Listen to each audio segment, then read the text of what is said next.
Hello? Are we live? Amazing. Good morning, everyone. Good evening for people in Europe, and good night for people across the world in Australia, in Asia. How are you today? I hope that you are actually doing very good today. Welcome again to your new favorite series called Lights, Camera, On Air. This is a show produced live directly from Showcaser Media Studios in Mexico City. So welcome everyone. I hope that you are having an amazing day, or that you had an amazing day today if you are living in the future. For us in Mexico, it's just 8 a.m. And yeah, we just woke up, so we are very ready, and we're very excited to have this show. And for all of you, I really hope that you enjoy it. So today is episode number 4, and we're gonna be sharing some secrets.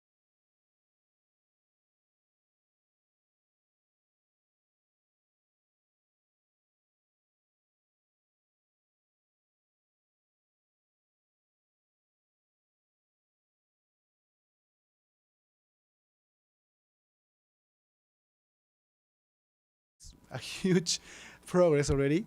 This is a 10 episode series, so we are almost halfway. And yeah, we are very happy. We're very excited with what's been going on right here from the studio. So welcome everyone, and I hope that you have an amazing time today. Let's get started. I want to introduce you to the people that are actually helping.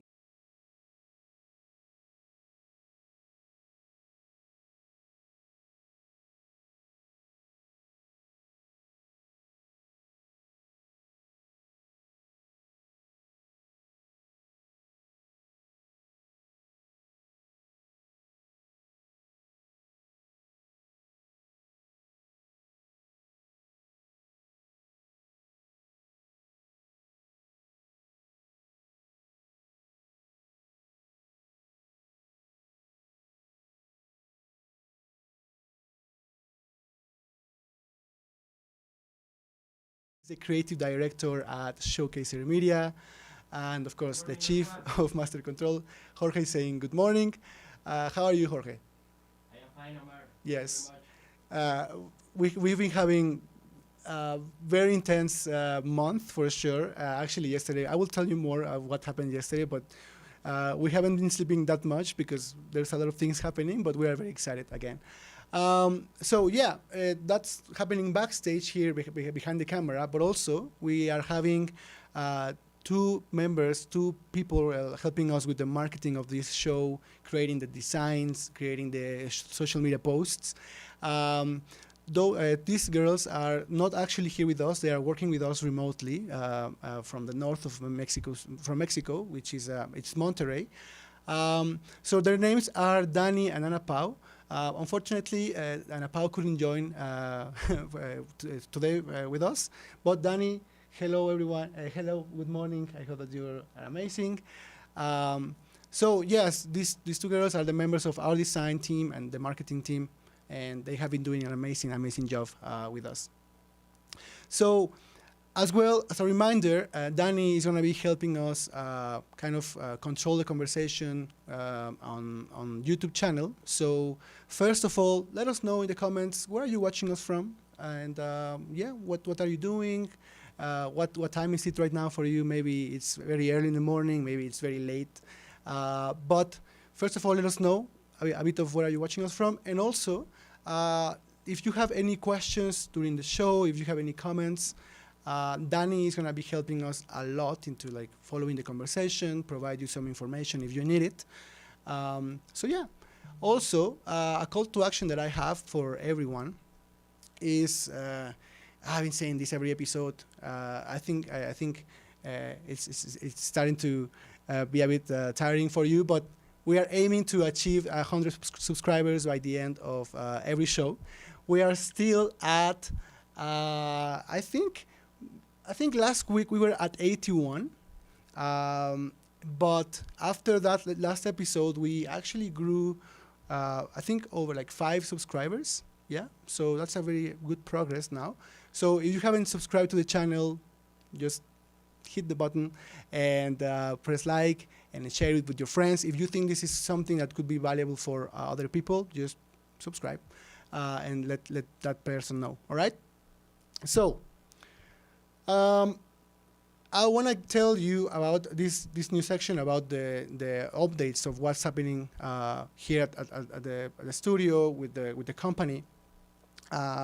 So just some updates on what else we are working on. This is not just the only thing we do. This show, we are also having different projects. So as an example, just yesterday, 24 hours ago, we were hosting. From the studio, we were helping this NGO, ISEC, stream an event globally to, I think, over 30,000 people out there in the world through social media channels. So we were actually, I have a video actually for you. We were hosting this show from the studio. So yeah, here's, oh, no, I think I went to the next slide. I'll just come back. Don't worry. So this is the bit of behind the cameras of what was happening yesterday. Kind of like all this, you can see all these screens. You can see Jorge right there also moving the switcher, everything. So yeah, we were hosting this show from the studio to the world. That was amazing. And the event went really well. People were very happy with the quality, so we were very excited as well. It was very early in the morning for us, but it was amazing. Now, another thing that happened yesterday after we finished streaming this event. So we are also hosting, as we have our studio now, we're also hosting events at the studio. We're streaming the events at the studio. And this weekend, we're going to be hosting a new event for this organization called ISEC in Mexico. We are hosting their conference. So it's a conference for over 800 people or 1,000 people. So here's a bit of behind the cameras on how does it look. We were doing some recordings, preparing some content that we need to prepare. But essentially, this is what we were doing, just preparing some of the content for the event. And yesterday, we were also doing some audio checkup, video checkup for what's going to be happening in a couple of days from now. All right, so yesterday was very intense, and today now we are here preparing, like hosting the show for everyone out there in the world. All right, so just a quick updates on what's happening at the studio besides running the show. It's actually very interesting and very exhausting, but we are very, very excited to be doing all this. All right, so let's move forward. Today's special guest is most of the people in the audience know this amazing woman. Her name is Moniek. She's from the Netherlands, and currently she's the head of product launch at Mindvalley in Malaysia. And she's a very good friend of mine, an amazing person from which I've been learning a lot in the last years. So she's joining today, amazing, to talk about a very interesting theme, which is the marketing, how to build a video marketing campaign. So we're going to be covering a lot of course, like what's the best way to build a brand, but we're going to focus on the video side of it. So Moniek has amazing insights for you, so prepare. It's going to be amazing. That's going to come soon. But let's get started with the show. That was just a quick intro of what's going to be happening today. First section is called retrospective. So if you have been following the show for the last 4 episodes, you know that segment number one of this show, we are showing the documentary in 10 chapters on the story of Showcaser Media. So today's chapter is called Exploration. And again, every chapter is very special. It tells the story of Showcaser Media from the very beginning. And as we move closer to that last, the finale of this documentary, I don't know, just creating this, preparing this documentary from the studio week by week is bringing memories back from how the story of what we've been doing. Just like very amazing to see how things are just building up. All right. So we're very excited to present you chapter number 4, which is called Exploration. So I really hope that you enjoy it. And yeah, Jorge, are we ready for chapter 4 of Retrospective Exploration? So we're going there. I hope that you enjoy Let's go, play it.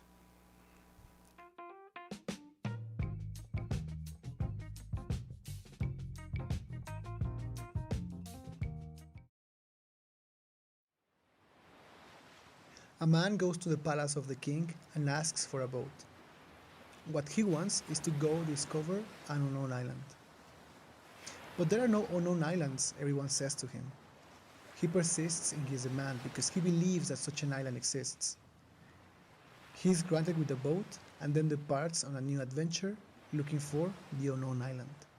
The tale of the unknown island was written by my favorite author, Jose Saramago, and it tells the story of a man who believes every human is an unknown island. A human needs to leave the island in order to see that island. I want to find the unknown island, he says. I want to find out who am I when I'm there on that island. If you don't step outside yourself, you'll never discover who you are. 2017 was a time for change. As much as we had a promising start at on-site, we could not avoid the fact that there was still a long way to go for us. That building a project like this would demand most of our time and effort. Two things we certainly didn't have back in the day. We decided to part ways, all seeking for new opportunities and experiences. And me, just like that man of the tale, decided to board my boat and sail away in search of my unknown island.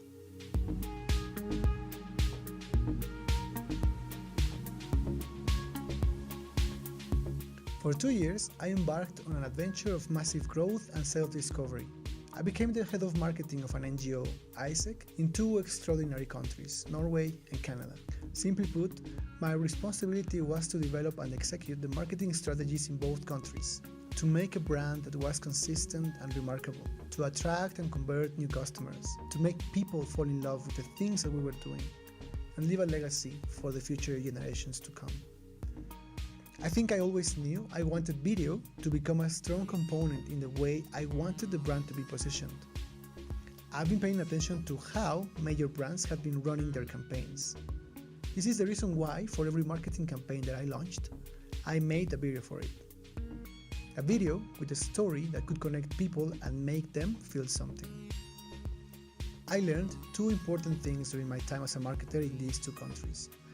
The first one was the power of great marketing campaigns and the results it can bring for any business. The second is that videos are such a powerful communication tool. And when you're able to match these 2 things together, boom, it's like a dream for every marketer.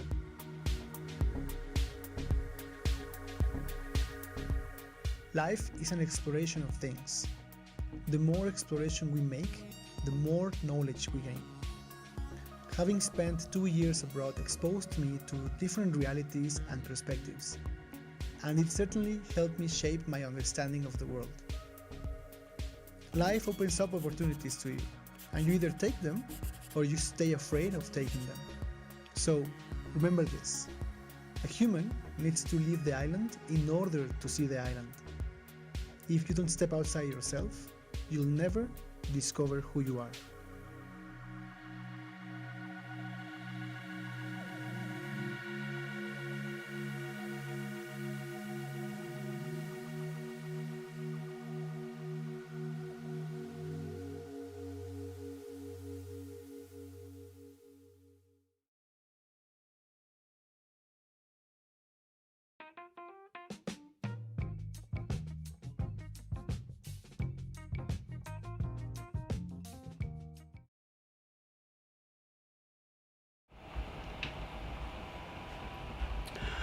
All right, so we are back here at the studio, and that was chapter number 4 called Exploration.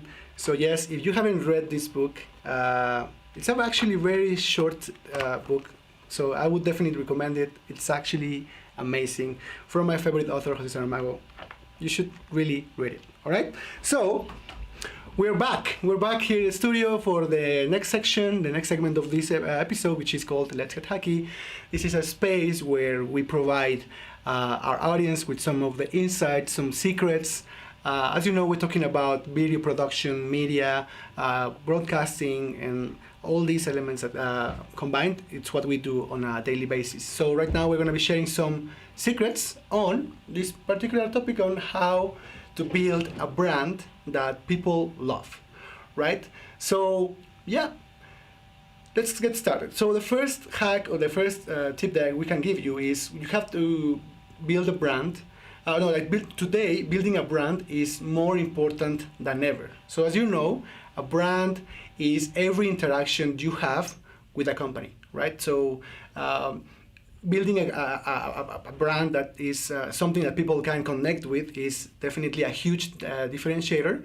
And most of the times today, it's actually very important that you are able to make a connection. You as a brand can be able to build a connection with the audience by affinity. So you have to make people feel that connection instead of building this brand relationship through awareness, right? So right now it's not much about putting a lot of money into ads, but on the contrary, to try to find a way to build a connection with your audience through different things that you can be doing, all right? So that's the first thing. The second is digital advertising doesn't make people like you, all right? So nowadays, as you know, there's a lot of noise out there on social media. There's a lot of ads. You can see as you scroll on Instagram or any social media, there's a lot of ads everywhere. And if you want to build this brand affinity with your audience, it's because that's the moment when people care about you, instead of if you are focusing your efforts on building brand awareness, which is just by having people know who you are, right? So now it's very important that you know that the number of impressions is not equal the number of people impressed. Right now, that's a number that could tell you a lot of lies of how people are actually interacting with your brand by spending a lot of money on ads, all right?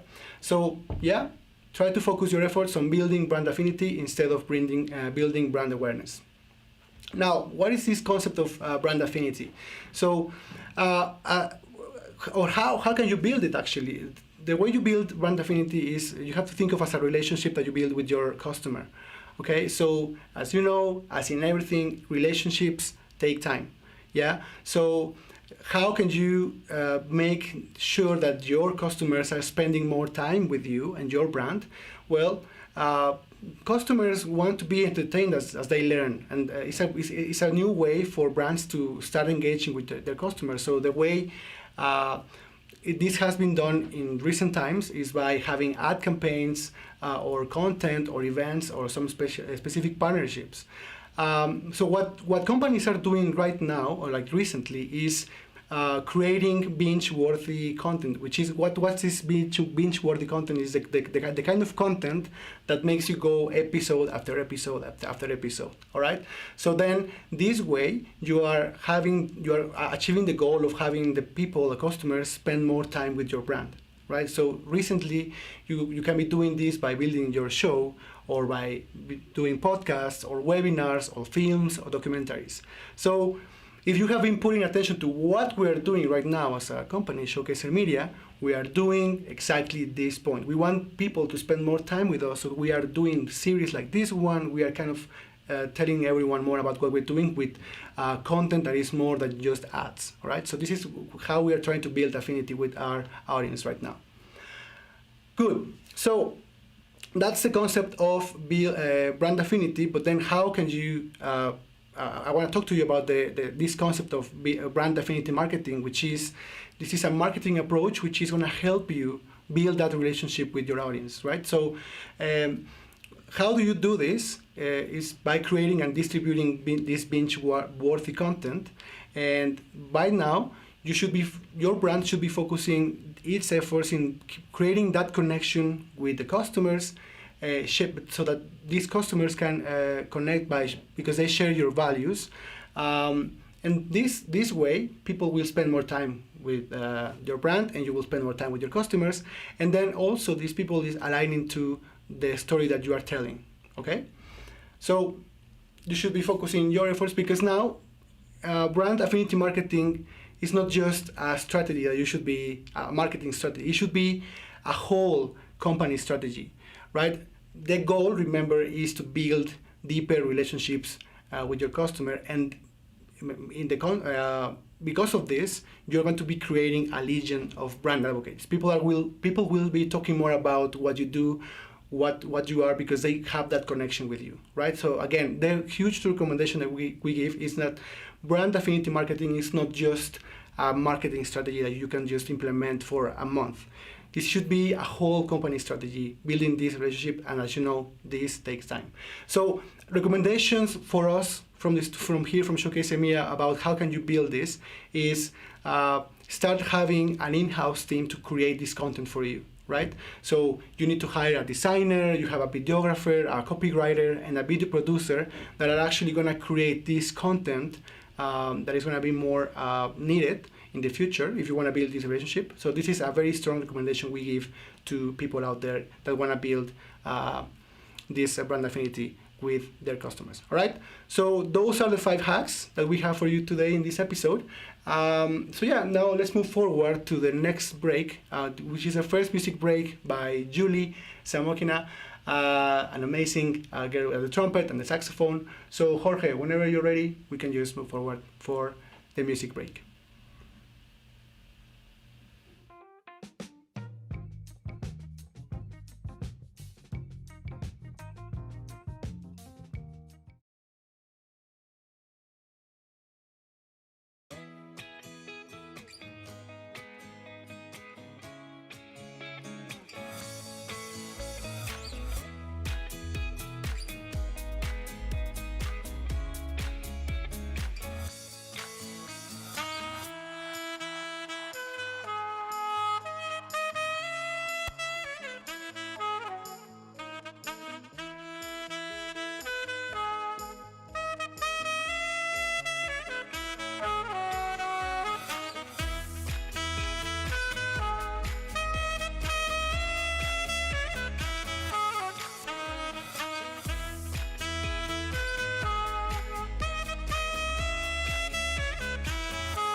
Wow, how was that? How was that music break with Julia Samokina? So yeah, I think I mean, I've been saying this quite a lot, but I think she's very talented.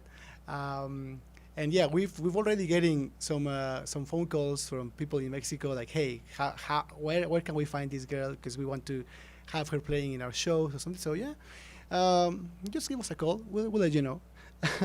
So let's move forward to. I think this is my favorite part of the episode for sure. Is having a good conversation, an amazing conversation with the special guests that we're bringing in.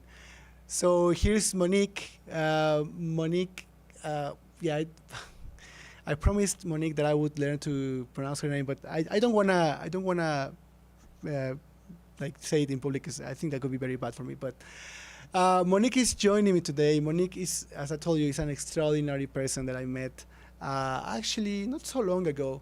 But before I show you the picture, I just want to tell you a bit about herself. So today we are going to be talking about if you saw the documentary. I'm talking about like marketing campaigns, and definitely Monique has been one of the pillars of that learning that I had throughout these couple of years as a marketing director in ISEC, this an NGO. So Monique was the responsible of the creation. Like she was a project manager of this amazing global campaign called Youth for Global Goals. It was a series of videos. It was a 2-season series of episodes where people are just sharing their story. I'll show you more later, but there was a global campaign that was actually very important for the organization because it made the brand more human. Like it made you experience that that feeling of going on exchange without going on exchange at all. So that was amazing. So yeah, Monique is joining us today, and I'm very excited. So just some few facts about herself. She studied nutrition. She's from the Netherlands, and she has lived already in 5 countries at this point. And right now, she is the head of product launch at Mindvalley. And right as of this year, she has been able to launch 27 products, right? And that's amazing. She also gets to work a lot with film teams, and she has been able to direct 16 master classes for Mindvalley at this point in her career in Mindvalley. And also, she managed to work on launching a New York Times best-selling book, which is called The Buddha and the Badass by Vishen Lakhiani. So that's amazing. Definitely a big conversation that we have prepared for you. This is a picture of us. Well, it's not just both of us. It's actually this is the moment where I met her. This is the place where I met her back in 2017. We're part of this showcasing team for this massive event in Egypt. So here you can see both of us in the back. And yeah, let me just introduce her. Let me just see if she's around. Monique, where are you? I cannot see you now. Hi, guys. Hello, Monique. How are you today? I'm good. I'm good. Good. Enjoying my evening in Kuala Lumpur, Malaysia. Yes. Good night.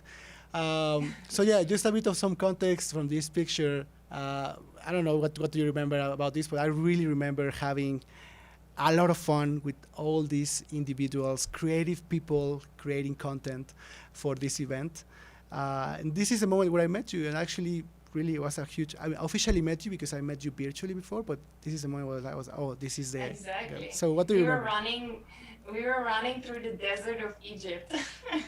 Oh, It was yes. literally like, I don't know how It was like hot it 38 was. degrees or And something. we had different locations for our shoot. So I was like guiding the shoot, and you were the videographer. I remember. I was just telling, run! And then we were constantly, cameras overheated, I know. running through the desert. I know, it's amazing. So It was it's a been 3 great years. It's experience. been already 3 years from this Yeah. epic moment. 3 years. Wow, that's a huge almost, time. yeah. But so 3 years, and now where are you right now? Where are you? What is this picture? Who is these people in this picture? Yeah, a lot has changed in that time, I would Yes. say. So I was in Isaac for quite a bit after. I did around about 100 videos in that time, I think. Wow. And then, yeah, when I left, I joined Mindvalley in a product marketing team. Yeah. So here's my team, like from 1 year ago. Okay. And yeah, launching a lot of campaigns. I was doing that for a year, and then recently for half a year, but more, I joined as like the head of launch, so it's a manager of this team. Nice. So now I get to do even more campaigns. More So, campaigns. yeah, Yes. even more video campaigns, so it's great. I can see a lot of familiar faces in this picture. I can tell you. I can see a lot of familiar faces. But yeah, it's great. that's amazing, and I really admire what you are doing right now at Mindvalley. Huge amount of work, like 27 product launches just this year. That's amazing. But let's just go back. I mean, we're going to come back to what you're doing right now. I think the audience is very excited to know everything. But I wanna show the audience. I'm very excited because I've been telling about this marketing campaign that you ran a few years ago for Isaac. I want to show the video to the audience first. It's one of those videos out of those series of episodes. But I just want to show the audience, and then I'll come back to you kind of to start the conversation. So if you allow me, and if Great. Jorge is ready. Great. So here we are. I do believe that the more you know, the more likely you are to become the best version of yourself. But something was missing in the road to become the person that I want.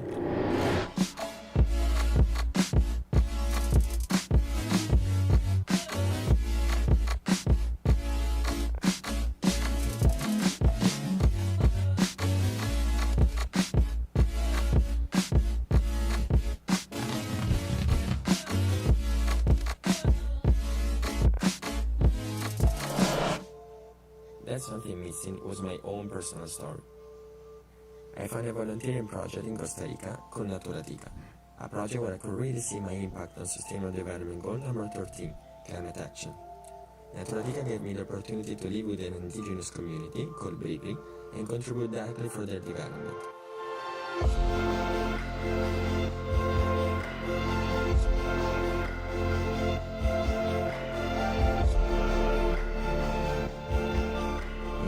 Every day we were doing different manual works according to their needs, from planting trees to build a wooden house, make trenches for water draining, or even help in the school. But as time was passing, even though we were working a lot and with many different people, I realized that the impact that this experience was having on me was bigger than the one that I was having in the community. I've learned many things that were totally unexpected. Firstly, generosity could exist even if you don't have nothing. If you have the power to give, it's your responsibility to give. Secondly, to enjoy all the things in life and don't complain. One must take what one gets. Lastly, that every action matters. It's all about small action, and if you do good, then good will come to you. Being a global volunteer helped me to become a better person and teach me the importance of small daily action while contributing for a bigger purpose. How will you contribute to sustainable development?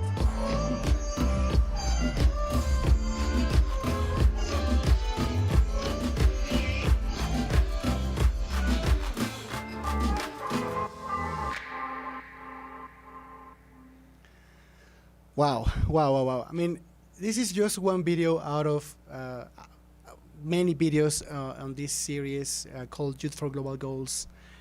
And I mean, the quality of this video is amazing. The storytelling is superb. There's a lot of elements that, I mean, I remember back in the day looking at this video, I was like, wow, who is doing this kind of work? And when I met her, I was like, wow.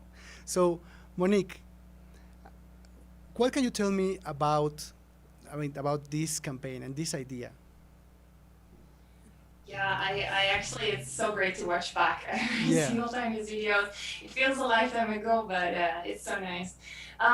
Yeah, mainly how this campaign came about was I was working for Isaac Global, Isaac has a lot of offices in a lot of places right around the globe. And globally, we were struggling with one KPI, which was in Isaac how to get as many signups as possible.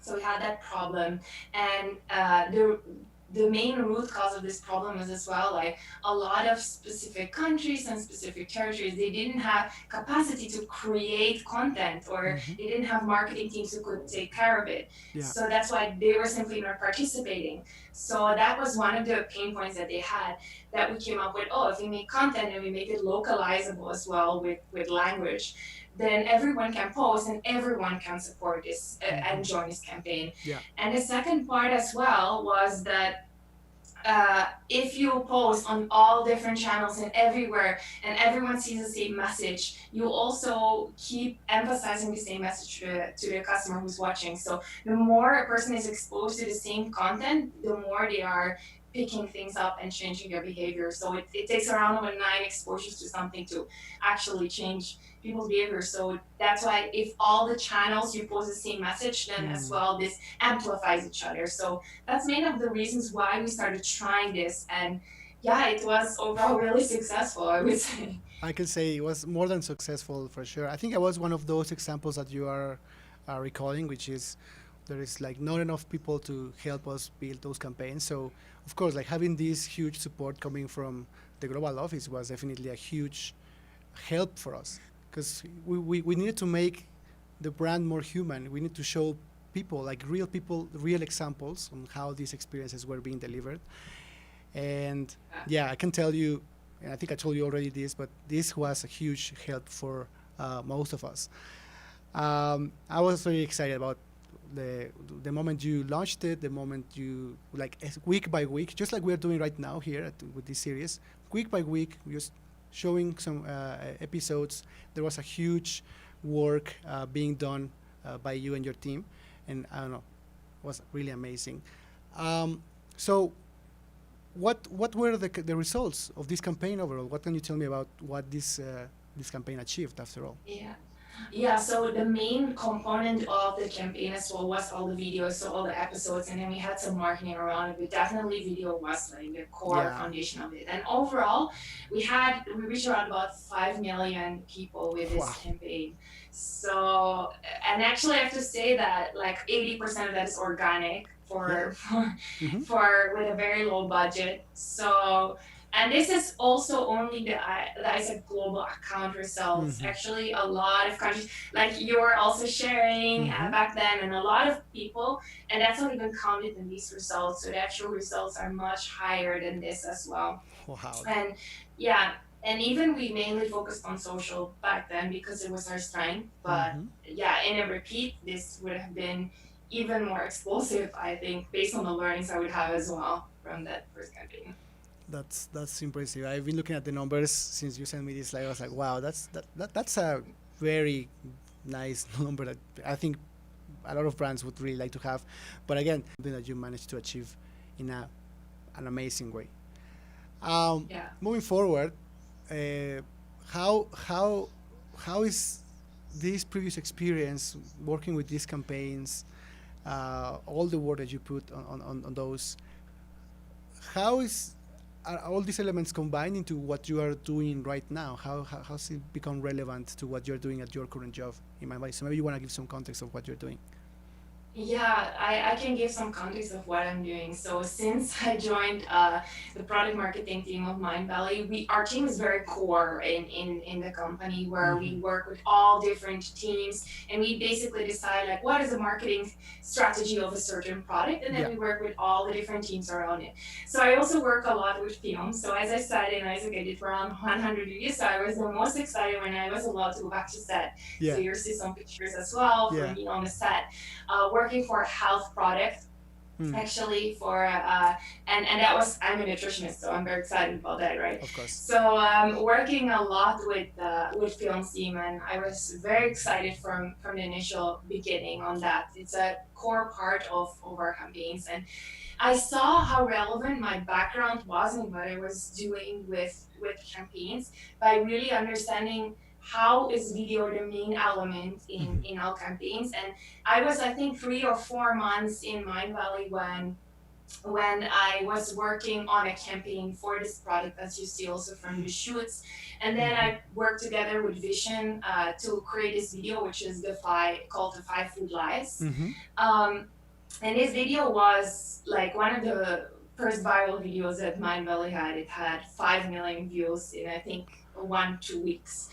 And it was only because of my background that I got in video as well from Isaac and from my experience and from campaigns that I was able to make this kind of video. So that it was massive.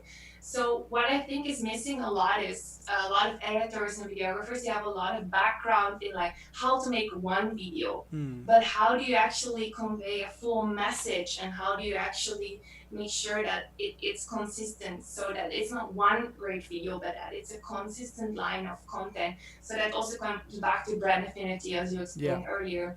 So that is often the missing key. And if you have that, you can add so much value to your clients as well, by understanding how you can make a whole campaign and how can you make it work, instead of how to just make one video for that.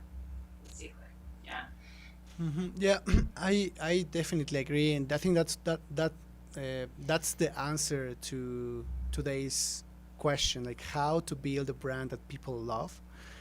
And of course, there's a huge steps in between, but definitely something that has been trending right now and has been very important and very relevant, as we're trying to break through the noise of what's happening, like everywhere. Like we are invaded in ads, and we're invading in a lot of things, but I mean, it's a good.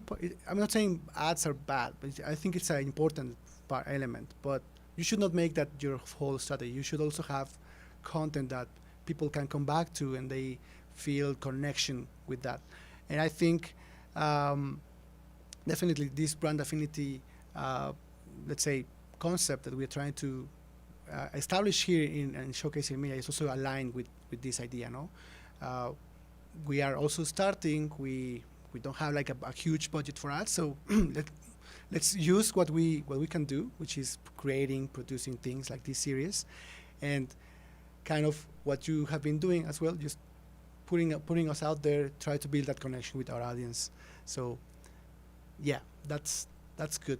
So I wanna ask you, since you are like a huge expert on like creating and launching marketing campaigns, you were mentioning that you also have like you also make videos a huge component of your campaigns. What are the steps for coming up with not just a marketing campaign, but like a powerful marketing campaign with video as a strong component? What can you tell? Yes, I'm very excited to share this. So I basically have a 4-step way of like how you can make a very successful campaign with videos. So the first step for sure that you need to look at, which is often skipped, is first is setting the goal. Yeah. So first you need to think like why, like if you have a client, what is their goal? What do they actually want? Because there's a very big difference in, okay, we want to reach the most amount of people, we want to get the highest amount of engagement, or we want the highest amount of revenue. So there's a very big difference in videos that go viral, you know, on social media, for example, but those are often not the videos that will actually give the highest revenue or like leads. So there's a very big difference in that. So first you need to understand what is the goal, so you know what type of content you even need to create, so that you really have what you're going to measure during the campaign as well, and how you can optimize for it as well.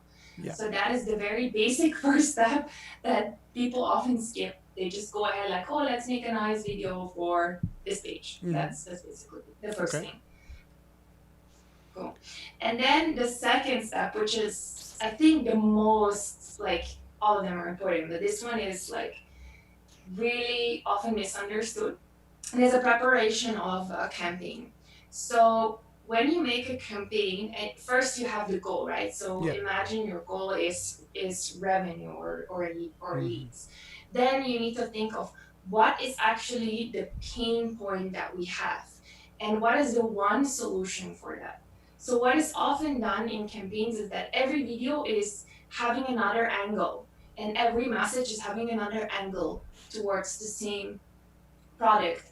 But ideally, for example, if you would sell a product that helps people to sleep, for example, you would only focus on how to get better sleep, how to get better sleep, how to get better sleep. So you wouldn't like make every video about something else. So you would want to solve one specific pain, and you need to keep coming with what is the one solution for that.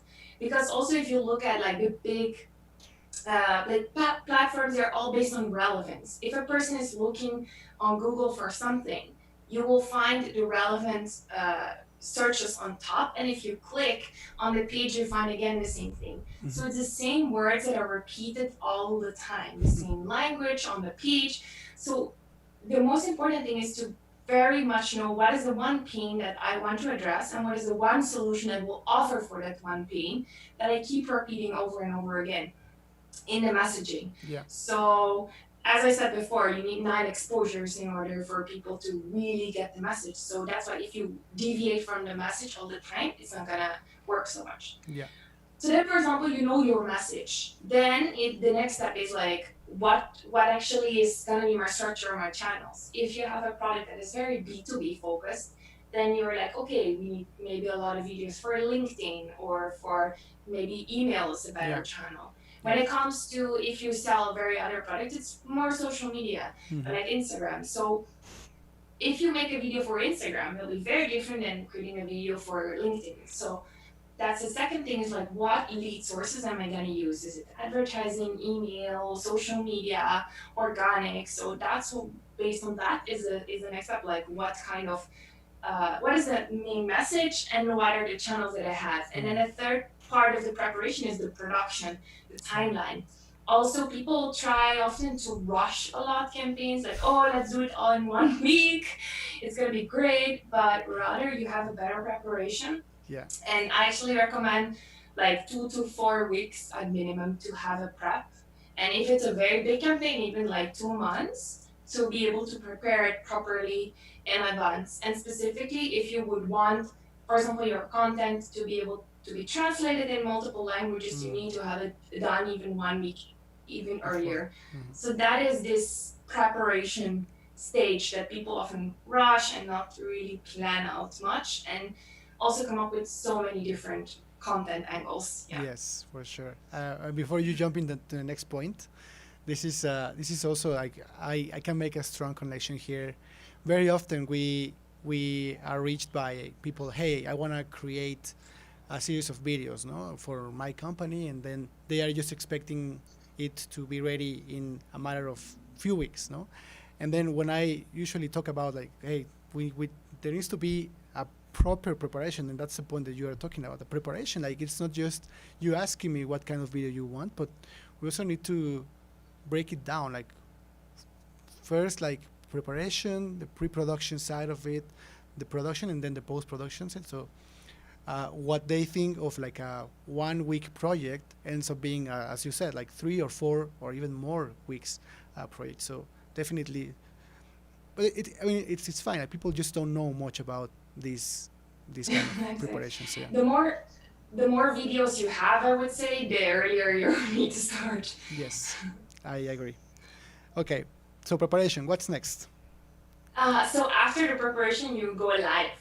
And that's also a very interesting stage. It's the launch time. Launch time. So one of my favorite time, like I experience this every week. So I can imagine. I can imagine. I love the launch time. So now I think that also this is something which basically when it comes to videographers, and it's not really a standard thing to do, is usually how I approach things is I rather make 3 versions of the same thing and test all of them. So imagine in your preparation stage, you said, okay, the main angle, the main message that I'm gonna do is this one, right? Mhm. That's the one I want to test. However, you can always frame things in a gain or a loss perspective. So you can say, for example, oh, how will you become super rested, or how can you avoid bad sleep? So those are very different kind of angles. So you can, during the launch, it's a lot about testing different versions. So definitely recommend a lot of testing platforms like Google Optimize, or in advertising if you can test. Mainly, what is the angle? So that comes as well to videos. The copy in videos, for example, can be tested as well. So you actually know like which of the versions works best with your KPI, because that's what you do during your launch. You optimize all the time for your KPI. If your KPI is leads all the time, you're gonna check which of these videos had the highest amount of leads. Why is that? What did I write? What is in the video? how can I replicate this and make sure that I replicate it. So in the launch is a lot about testing and optimizing along the way. And that's, I would say, commonly people just, okay, now we go live, we post it, and we leave and we see how things are gonna run. But you can post on day one, analyze day one, then how will we improve day two. So that's what really makes a successful campaign, is to do a lot of testing. And specifically with video, I see a lot of videographers, they are making one video and they make it super perfect. But that's great, but I'd rather have 4 versions of that video so I can test 4 of them.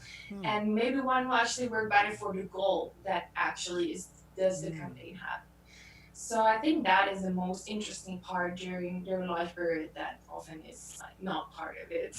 Definitely, this is a good point that I think for us as a media production company, we should also, I mean, just as you were breaking down all the elements of like the launching, it's like, okay, this one we check, this one not so much. So I think this is a very good piece of advice for most of us. We are getting started with this production of our own content. So definitely gonna try some of those tips that you're just providing to us. So yeah, that happens during the launch. You launch, you put everything, you go live, and then you do some testing and like what results. Then the launch is over. That's number 4, is the post-launch stage. That's basically also a lot of times happens. Okay, the product was launched, then all good, let's continue to something next. But this is where you can dive deep again with like closing data, analyzing. Oh, actually Instagram performed so well, but we only posted 3 times. Next time, let's post 6 times and a bit less on Facebook because that didn't work. So it's looking at exactly where your KPIs performed in a more holistic perspective and bringing it back, because maybe you want to do a similar campaign or something similar. And second as well, why this is important is, if you're a videographer and you have more clients, you have the proof right there. I did this testing, I know this works, I know this doesn't work. So you can add that additional value as well to your clients of like, oh, look, this is what works, this is what doesn't work. And it makes you more trusting if you have data backing up with what you actually are doing.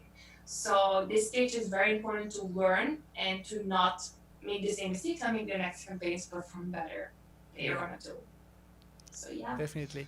I was saying this in the Let's Get Hacky section about this idea that nowadays the number of impressions that you get does not equal the number of people impressed. So what can you tell me? What is that specific metric that you maybe are like the one that you would pay more attention to when? I mean, the metric you should pay most attention to in the post-launch and during the launch is, what is your goal? So that really depends on the campaign you have. So most of my campaigns are about leads and about revenue. So I look at those metrics. But if my campaign was about virality and engagement and reach, then I will optimize for that and I will base my learnings on that.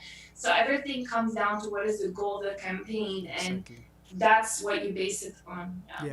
Yeah, you said that in the beginning. You have to set the goal first, so that then once you reach the post-launch phase, you kind of realize, hey, we achieved the goal. We actually made progress on this specific thing we were working on in the beginning. So, okay, so for people out there, really, this I think this is like a very good way to break down how to build a campaign. It's not usually creative people are like, yeah, I just have an idea, but then they just lose the idea, or like the fact that there is more than just having a creative idea. And there is like more things that you need to take into consideration if you want that marketing campaign with the power of video to be as successful as you want. So this is a very good way to break it down, these 4 points. Definitely a lot of things we can learn personally. So yeah, thank you very much, Monique, for these amazing 4 insights. Now, as we move to the end of our conversation, I want to ask people in the audience if there is a question that you want to ask Monique. Believe me, this is the moment to write it down, so that maybe Danny can just let me know in private if there is some questions. But I was looking at that picture at the studio, which is it's a very nice studio that you were working in. Definitely something we could do some improvements for sure in our studio. So, I mean, you have been working with a lot of videographers, right? A lot of videographers, not just during your time in Mindvalley, but also maybe during your time in ISEC. I know it because I was one of those videographers working with you. So, as you know, this show is about like talking to these people, like creative people, specifically maybe more about videographers. So I can tell that there's a lot of videographers out there. So, what is your piece of advice? What are your maybe some tips that you can give to videographers? That you, what is the thing that you have learned by working with all these people, creative people? What can you tell them? What should they focus on, or what's the Monique Yeah, advice? I really love working with creatives. I mean, I always just sit back and laugh, and I enjoy it a lot. I think if there's one, like, main advices I would give, the first I already mentioned before is Yes. really focus a lot on getting your data and getting your facts straight so that you can add additional value. If you go to the industry, you will find a lot of videos like edit this video in XYZ way, they know. But having that backup of data and knowing testing and knowing, oh no, we need to work with this angle, knowing how to do these campaigns, definitely adds such an extra layer to you as a profile that most videographers or simple editors they don't have. So definitely skills you up one level. The second thing I would say as a general pattern with creatives is that I would advise to have a bit more boundaries and more expectation setting. What I see a lot is that they're like, whatever the client tells them, okay, do this, all of this in one day and change all of these things, they just do it. And I would love sometimes to see them claim more the space to show how much of an expert they are, because you are expert. But then if I'm a client and ask, oh, change this b-roll into something that doesn't even make sense, you're like, okay, I'll do it because they asked. So you can set expectation beforehand. Okay, I know I know what I'm doing. I have this data. I know this and this and this works. So not accepting all the feedback if it doesn't make sense from video point of view, and having that expectation beforehand. And the same goes with editing timelines as well. You have straight deadlines with when people provide feedback. If they don't, you speak up and you're like, okay, well, I can deliver if you don't work along. What I see a lot is that videographers get feedback like super last minute, and then they work overnight till 4 a.m. to just fix it last minute. So sometimes they're just a bit doormats. And I would say I'd love to see people tell me, look, that comment, I get it, but that's not gonna work. I'm gonna edit it in another way and it's gonna be amazing. Sometimes I wish more than they come to me like that. So it's a lot about the confidence and about getting data to back you up. That's the main advice I would have. I really felt that last one because I think I'm one of those videographers working with clients and yeah, definitely something to take into consideration. Like you also as a videographer, you need to take some rest, no? And I'm not the best person to say that, but definitely I would say you need my advice, Omar. for some time, definitely you just need to, because also when you are working on a very tight timeline, as a creator, you are just thinking about the timeline and the deadline, and then your creativity side is gone because now you are working towards achieving the deadline and not being creative and adding more value, but just like working to deliver instead of like working to make something good. No, so definitely this is something I'm gonna do from now on. I can tell you definitely when working with some clients, I will let them know that okay, we need more time and things need to happen this way. But definitely amazing bullet points, amazing tips for the audience. So I have a question from the audience. I think that's the last question for me, but I have a question from the audience. This is a familiar person that you may know. Her name is Sumeda. So, question for Monique. What has been your game changer tip when it comes to leading creative teams? Not just videographers, but creative teams overall. I think actually, I think actually like because I work a lot with my specialization is CRO and how to achieve the KPI. That's basically how Yes, what yes. I'm doing. So going to creators with numbers is like magic. It's like there. I was like, I asked for this specific change. Now we doubled the amount of leads with like 40%. They're like, really? you Ooh, know wow. and for them seeing this data of like cutting 4 minutes out of a video and seeing such massive improvements, working on a different way to place a CTA in a video, seeing such massive improvements, that makes them feel valued, as like they feel why they're working on things. Hmm. And I think a lot of creators lack that. They're just specifically when working with externals and clients, they just ask to create something and they don't see what is the actual value that they are producing and how they are contributing to the overall goal Yeah. of like a KPI. So often they're just told what to do and they're not included in the holistic part and the strategy. And I think doing that is one of the things I would definitely recommend when working with them, to give them the feedback back of how good things are and numbers and everything. Yeah. Okay, that's definitely a game changer, and I've applied that as well with actually my team working with me right now. When we're talking about the numbers and how we are, as we move forward, we are achieving more milestones, and yeah, definitely it helps drive the conversation on like, hey, we're going on the right direction. This is something we are actually being good at. So that's a very good one. Definitely. That's the only question we have at the moment, and also like because we don't have more time. But Monique, this has been amazing. Here is Monique's contact, LinkedIn contact. So Monique, again, the head of product launch at Mindvalley. You can find her on LinkedIn. Definitely, Monique, it's been amazing to first like go back to those days in those specific 2 years as a marketer, learning a lot from that marketing launch. Definitely, I can tell you it was one of the things that made me change the way I was trying to approach um, like the market out there. I wanted to make it more like a connection with the audience, with video, etc. So definitely, huge contribution that you have made, not just for me. I believe that there's a huge contribution for a lot of people out there. And now my admiration to what you're doing right now, definitely. Uh, a lot of launches for you in 1 year, a lot of materials going viral.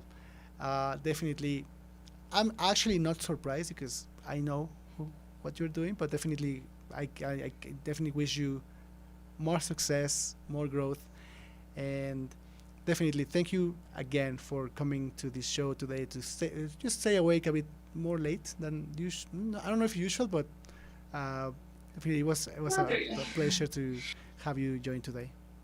Yeah, thank you so much for inviting me. I'm very happy to be part of Showcase Our Media and seeing the quality of online events you guys can do. It's like blowing my mind, seriously. I will recommend your work for virtual Thank events you. anyway. It's Thank you. really, really good experience. So I'm happy to learn from you guys as well about Thank you very much. the process. Thank you very much for being part of. Maybe not the. I'm pretty sure it's not gonna be the first series. I would think there's gonna be more praise coming in. But definitely, thank you very much for joining. And then I'll see you. I'll see you very soon, Monique. Thank you very much. Thank you. Bye. All right, that's amazing, Monique. Ladies and gentlemen, Monique, amazing person and super smart. Let's move forward. We're heading to the end of our show. So just some takeaways. Um, I don't know. There's a lot of things that happened today with this episode. Definitely a lot of learning. So the first takeaway that I have for you is it comes from the episode, the chapter of retrospective. Life is an exploration of things, and the more exploration we make, the more knowledge we gain. So definitely the call to action here is go out, explore more, learn more, because adding this new knowledge is gonna help you like in this creative world. It's gonna give you more ideas into how you can combine all these elements into creating better and more work, right? So definitely add these experiences, add this knowledge, and it's gonna help you a lot. So we were talking about how to make a brand that people love. So I wanted to make an emphasis on this point. Nowadays, with all this noise coming in from everywhere, people like brands need to stop taking or caring about like being so invasive, so that people know more about the brand. But the only way people can, brands can start building this connection with the audience, and is by affinity. No, so and affinity as a relationship, and this is the next point. Affinity, making people love you, is like a relationship, and it takes time. So make sure that whatever you are creating, whatever you are putting out there to the world, is consistent, and also that people can build that connection. You are building that relationship with your audience. So this takes time. Start creating content that is more engaging, make it more consistent, just as the series that Monique created a few years ago. Just like what we are doing right now with this series, we're trying to make a connection with people to know more about who we are, what we're doing. So yeah, because nowadays, and that's the next point, in this on-demand era, and even nowadays, it's even actually more important, because as we're going through this pandemic and we're still being on a lockdown, people are like taking more control over what do they want to watch, when do they want to watch, if they are listening to something, where and when. No, so marketers that we need the flexibility to match how people consume media nowadays. No, so I know there is not going to be a lot of people watching live this show, but I know that because it's out there, people will find the time to watch it, and then learn everything about it, right? So just keep creating, but understand that people are taking more control about how they are consuming media. And based on our conversation with Monique, a marketing campaign with a very well built video strategy, following those 4 steps definitely is going to guarantee you a huge epic win.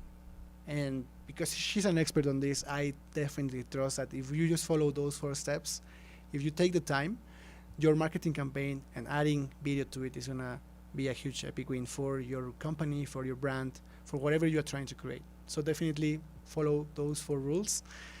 And with this, we are coming to the end of the show.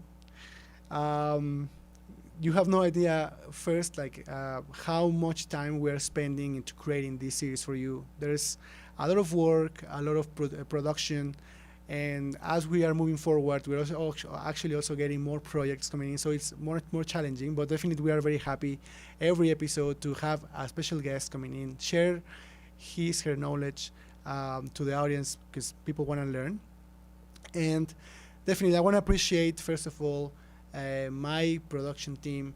So Jorge, again, doing his magic at backstage with the switcher. I really don't know how he makes everything work, but thank you, Jorge, very much for helping and being part of this. We also have Danny also as part of the production team, following the conversation on social media. Amazing work at just putting all the content out.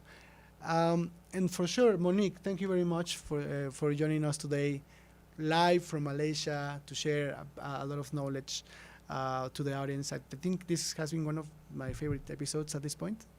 Every episode is my favorite, so I'm very excited for the next episode, which is also happening next week.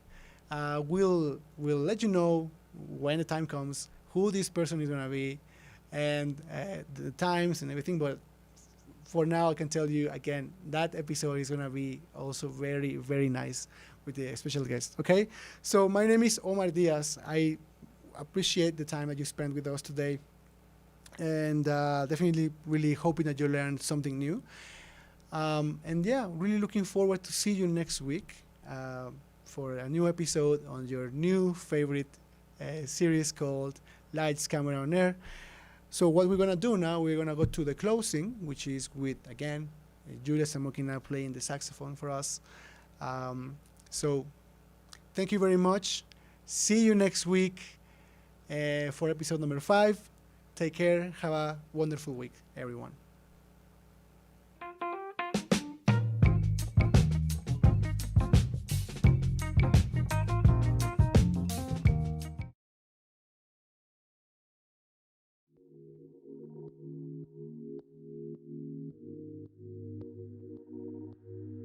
Makes me wanna grow.